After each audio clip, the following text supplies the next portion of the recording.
হুজুর আমার কিছু উট আছে, মনে করেন কিছু উট বালুকাময় মরুভূমির মধ্যে থাকে, ওই উটগুলা দেখতে নাদুস নুদুস হরিণের মতো মনে হয়। এরপর ওই উটের সাথে একটা রোগাক্রান্ত উট আইসা মিশার পর ওই রোগাক্রান্ত উটটা আমার ভালো উটগুলারে নষ্ট করে দেয়। হুজুর এটা কেমন কথা? আল্লাহ নবী বললেন, তোমার এই আকীদাটা সঠিক না, যে তোমার ভালো উটগুলারে খারাপ উটটা আইসা রোগাক্রান্ত বানায়া দিছে। তাহলে বলো, ফামান আদাল আউয়াল, প্রথম উটটার শরীরে রোগটা দিল কে? তো নবীজি বললেন, প্রথম উট কার শরীর থেকে আসছে? তো চুপ, কয় কারো শরীর থেকে না।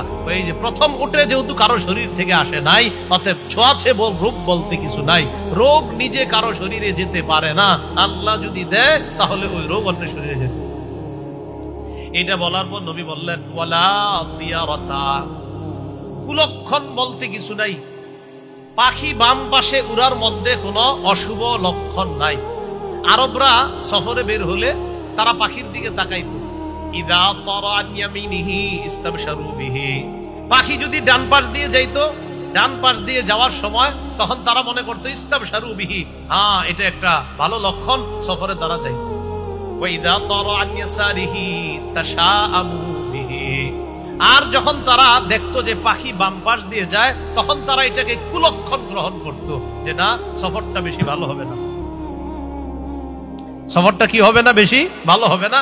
এটা মনে করে ওই পাখি বাম পাশ দিয়ে গেলে তখন তারা এটাকে কুলক্ষণ মনে করে, তখন তারা সফর থেকে ফিরে আসতো, না আর যাওয়া যাবে না। রাসূল সাল্লাল্লাহু আলাইহি সাল্লাম বললেন, ওয়ালা তিয়ারাতা, এই কুলক্ষণ বলতে কিছু নাই।